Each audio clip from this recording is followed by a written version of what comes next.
One of the things we found with his garbage truck is that Kendall being in the driver's seat for 11, 12, 13 hours, she's getting a lot of vibration and not a whole lot of opportunity to get out of the cab.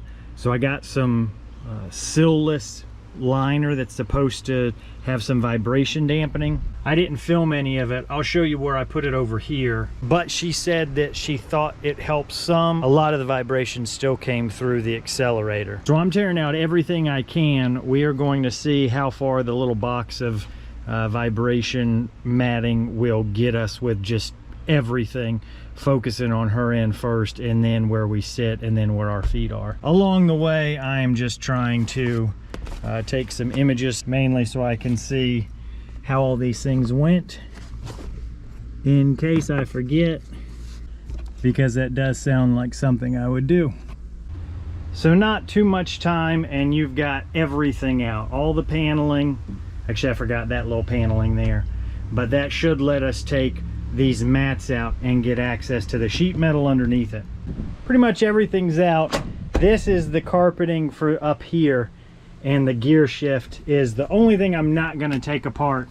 There's a couple bolts. This carpet was put in first, and then that bracket. So we'll have to work around this. Everything is folded out for this way so I can get access to Kendall's side. I was able to remove the entire floor mat. So you see, this is just a little part that's getting hung up there, and these are all cables and parking brake things, so I'm not messing with that. This is what I did the other day. Kendall said it helped a little bit, but a lot of the vibration is still coming through. You can see there's a little bit right here, but all this stuff is still just bare sheet metal. So we're a day or two later. All this stuff that you see is double layered. I ended up having to buy another box of the sill-less. I ran out and didn't have enough to do any of this middle hump, and that's where a lot of heat comes through, so I knew I had to buy another box. Since I was going to have leftovers, I said I might as well just double up on everything on the floor. So obviously this is my side of the vehicle. All this stuff down there in the footwell, you can see pretty much where I stopped, but everything here is double layered of this liner. This, the back and up, this is all just one layer. So my side is done. I have one little fraction of a sheet and 4 more full sheets. Now Kendall's footwell is double layered because I had that little bit that I showed you, and then I went over everything. From here over needs a second layer, and obviously that needs a first layer too. And now here's that side doubled up all on the bottom. We've got our wiring back, taped back down. So now we're going to put the carpet back, start putting everything together, and then I'll show you the other important upgrade for comfort that I got for Kendall. Here's everything back together. Those seats are in, except for Kendall's new seat. I didn't really run into any clearance issues with 2 layers of mat. This piece of trim right here wanted to sit a little proud, so I had to jam the plastic guys in at an angle. I had to put a screwdriver here and bend down so that one would fit, and push it in real hard. Then I had to push down while I did the same to the other. So that was really the only clearance fit issue I had on this Isuzu N-Series cab with 2 layers everywhere on the floor. I want to say one of those trim pieces went in a little difficult because of where I had put some of the stuff, but I think that was the only other issue. And here we are the next day. We have our new suspension seat. Let's open it up.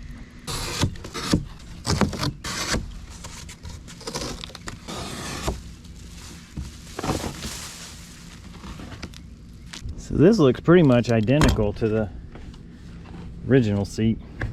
Yeah, pretty much identical. The bolt pattern looks the same. Here's the difference though. We've got our suspension seat here.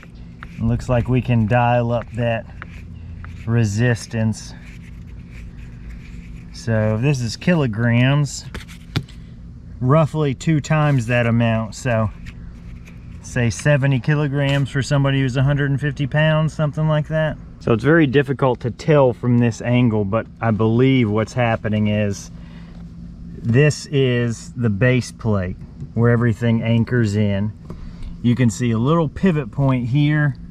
You can see there's some stops here at the back. This is the very back of the seat.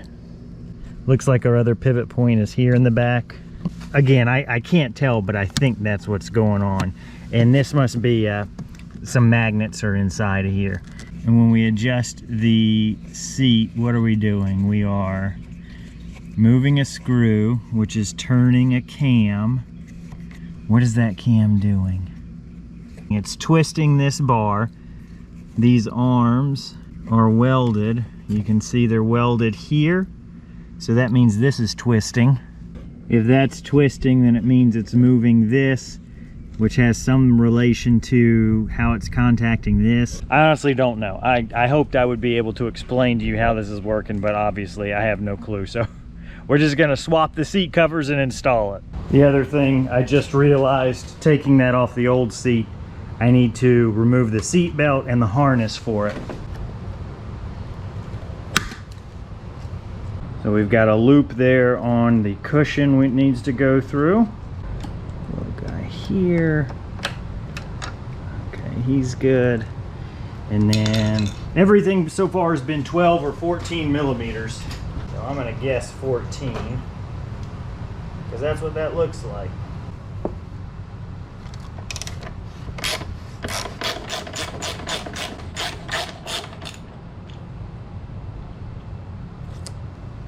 And so obviously you need something to plug your seatbelt into.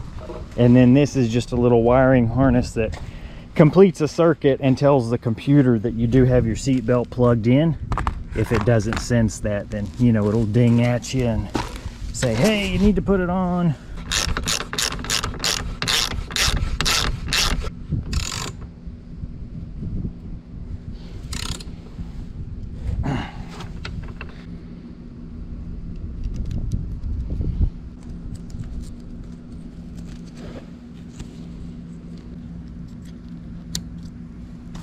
Wait, is that where it went?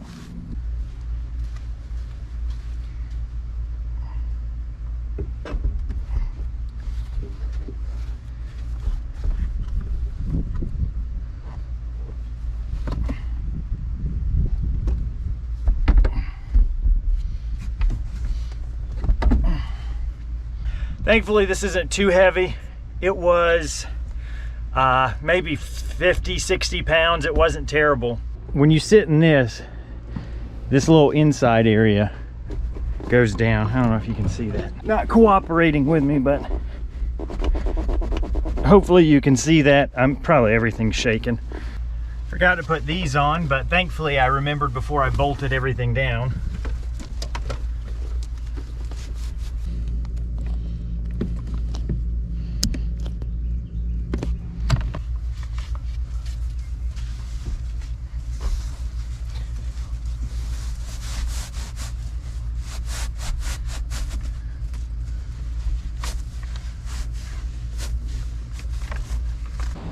And then just a few bolts left.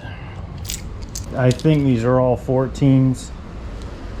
I don't think there's a need for it, but a little thread locker never hurt anybody, so we'll do some of the blue Loctite just to make sure Kendall doesn't go flying off down the road.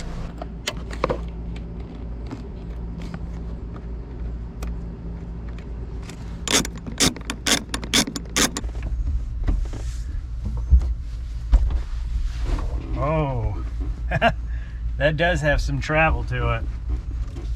That's nice. So I'm really excited about this, especially for Kendall, because I think it's going to be, with the sound mat, the vibration dampening mat down, the fact that that mat is now, I made sure the mat was in between the metal and the accelerator bracket, because a lot of vibration was coming through that foot pedal. So if you can imagine, every single time her foot is pressing the gas or even resting on it, she's getting vibrations from the engine, through the sheet metal, through the bracket, through the plastic pedal, and it's just shaking her foot. 10, 11, 12 hours of that is not a healthy thing for anybody. But now there are 2 layers of that foam deadening mat on top of the sheet metal below where that bracket, where the accelerator bracket bolts into the floor. So I'm hoping that isolates a lot. Then this seat is isolated from the sheet metal by 2 layers of that sound deadening film. And then of course the seat itself is now a suspension seat. So I'm hoping all those things together, all that work, all that money, I'm hoping it makes a big difference. We won't know until Tuesday. Monday is Labor Day, Memorial Day, excuse me, and the landfill is closed. So we won't be able to collect trash on Monday.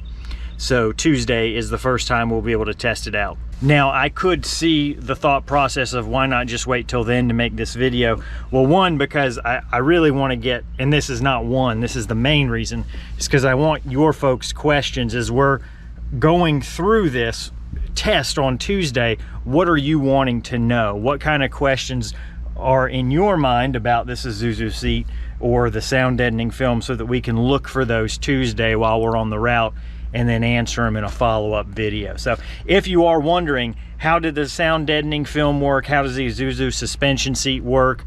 Feel free to stick around, subscribe, and we'll make an update video on this. I would say Kendall will be able to tell a difference after the first visit, but I want her to have 2 or 3 or 4 days in the truck, which is 2 or 3 or 4 weeks, before she makes a final determination and review. And I'll get her on camera so she can kind of give you her viewpoints as well. So that is this project done. If you're looking to do something similar, the links to all the products I used will be in the description.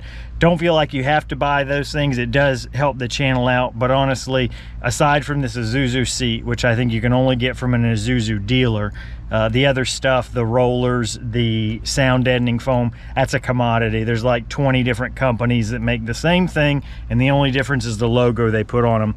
But the one I used will be linked below. If you have any other questions, as always, feel free to leave them in the comments. I appreciate you guys watching, and we'll see you in the next one.